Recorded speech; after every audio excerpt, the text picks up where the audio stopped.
But I Love Your Hair, written by James Reed. Have you ever been to the Forbidden Triangle? I promise you, it's not for those who are mild. With dangers and mysteries that turn with the tides, you'll discover the secrets that you may hide inside. This place has its joy and its miseries, but they only reflect on whom we are meant to be. So come with us and stay a while. Our stories may just make you smile. On this island there is a school where only girls attend its halls. They are encouraged to look their very best, which many teachers view as not standing out amongst the rest. For these girls this tends to mean wearing pink dresses that fall below their knees, tying red bows throughout their hair, and wearing bright white socks that almost have a glare. But above all, these teachers encourage for their students to wear their hair in tight ponytails, with not one strand free to flow within the air. But this is not the end of this school's rules, for they are particular about how their girl's hair is viewed. Each girl must have jet black hair, it must be smooth and kept in place, and to do so, it must be kept bone straight. While many of the girls who attend this school completely and wholeheartedly despise these rules, however they follow them, as no one wishes to stand out within this school. Well, almost no one. There is one girl in this school who does not follow all these rules, not by choice but by circumstance. Her parents dislike these last few rules and refuse to change their daughter's hair. They give her braids, twists, and beautiful afro puffs too. They encourage their daughter to love her hair, although their words seem to always fall on deaf ears. And this in truth is to no surprise, as her peers seem to despise the girl's unique hair, as in their eyes, her differences will never be justified. They tell the girl her hair is not pretty, as it is not long like theirs, not smooth like theirs, not neat like theirs, not pretty like theirs, and not acceptable like theirs. She will always be too different in their eyes. After hearing this, the girl could not help but cry, as not one student did even try to defend her against these bullies' horrible lies. Even the teachers seemed to accept that the young girl's natural hair just was not adequate. They informed the girl that if she wished to have friends, then all she must do was conform, as no one likes anyone who goes against the norm. The young girl did beg her parents to change her hair, as she felt it was the only way she would ever be treated fair, but her parents disagreed. They told her hair was beautiful and would remain the same.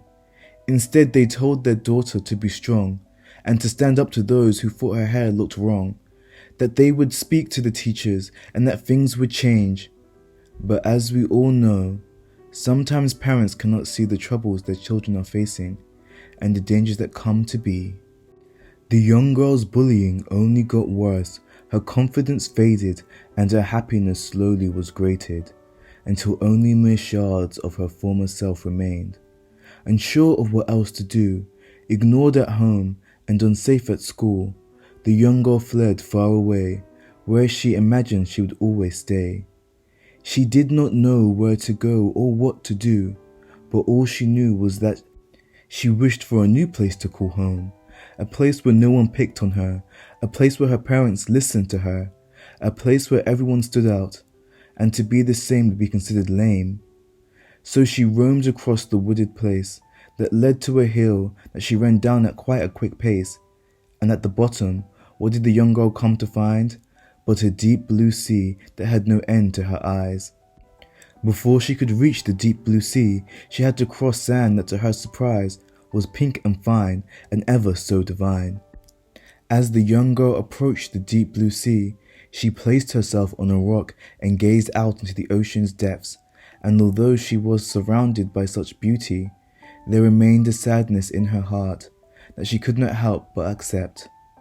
As the girl began to weep, imagining that her future would be bleak, the deep blue sea began to swirl, suddenly revealing the heads of girls. But these girls were not like other girls. Their skin was blue and covered with pearls, and instead of legs, these girls had fins that were covered with rainbow scales. The girl perched upon the rock, had stopped her weeping and looked out upon these mysterious young girls, whose skin was covered in pearls and had fins instead of legs and rainbow scales. "Are you mermaids?" asked the young girl. The mysterious young girls, whose skin was covered in pearls, had fins instead of legs and rainbow scales, nodded their heads and swam closer to this once weeping girl. One mermaid swam closer than the rest, her silky hair flowing past her chest. "Why are you crying all alone? Are you lost? Do you need help finding your way home?" replied the mermaid. "No, I'm not lost. I wish to be like you. I wish my hair was silky and long like yours. I wish others saw me like how I see you." The mermaids smiled and stroked their hair, giddy to be complimented and considered so fair. "But you are beautiful too. Your hair is like clouds, soft and tall. Its beauty lies above us all," replied the mermaid. "Thank you, but I do not feel the same. I think my hair is to blame, for it only brings me sadness and shame," replied the young girl. The mermaids looked amongst themselves. Their sadness for this young girl began to swell. Lost in thought of what to do, a wave hit the mermaids, giving them a clue. "Why don't you come down to us? We'll wet your hair, and then it will adjust. You'll probably be just like us," replied the mermaids. "Really?" The mermaids all nodded their heads, and the mermaid closest to the girl reached out her arms. "Maybe all we can do is try. Do you trust us?" replied the mermaid. The young girl stood firm and tall upon the rocks, looking down at the waves. She could not help but avert her gaze, but she knew that she needed trust if she wanted to change. So she took a step and exchanged her trust for her new mermaid friends that she had now gained. Carefully the mermaids wet and brushed her hair, until it looked silky but not quite like theirs. Still the young girl was happy and filled with glee, as she felt accepted by the mermaids, and that's all she wanted to be. But as you, dear reader, may already know, we cannot hide who we are or who we are meant to be, for it was not long until the young girl's hair began to dry, and with every dry curl her hair began to rise, lifting the young girl up higher and higher, her feet no longer touching the sea, her body now floating away into the sky.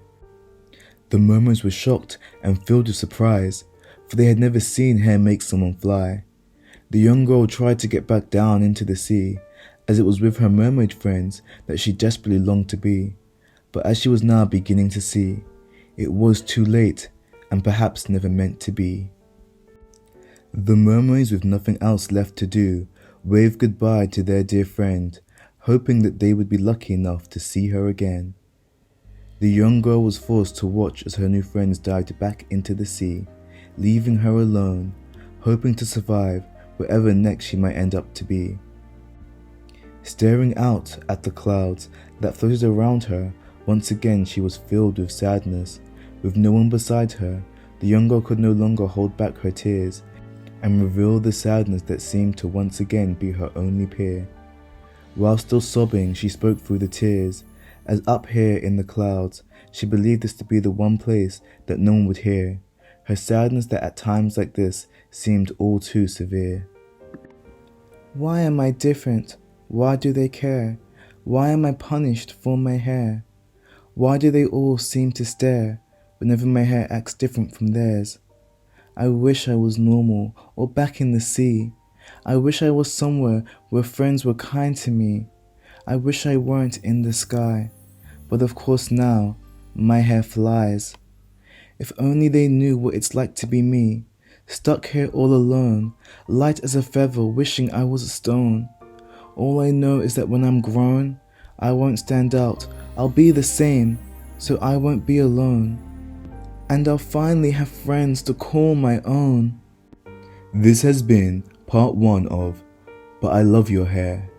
If you liked this video, please don't forget to like, share, and subscribe.